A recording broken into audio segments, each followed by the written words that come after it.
தாராளமாக படுக்கலாம்னு சொன்னேன். எந்த அளவுக்கு ஸ்ட்ராங்குன்றதை நம்ம இப்போ உங்களுக்கு நிரூபிக்க போகிறோம். இது சிங்கிள் காட்டு, ஃபுல் அண்ட் ஃபுல் படுக்கிற இடம் பிளேவுட் தான். 3/4 பிளேவுடு போடுவோம். 1/2 இன்ச்சு 1/4 இன்ச்சு 6mm இந்த மாதிரி பிளேவுடு போடுவாங்க.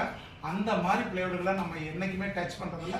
நாங்கள் போடுற பிளேவுடு எல்லாமே ஹார்ட்வுட் பிளேவுடில் 3/4 இன்ச்சு பிளேவுடு போடுறோம். இப்போ வந்து பார்த்தீங்க அப்படின்னாக்கா தம்பி நீங்கள் கேட்டீங்க அந்த ஆனால் ஏன்னா சிங்கிள் கட்டலில் 10 பேர் ஏறி நிற்க முடியுமாங்க.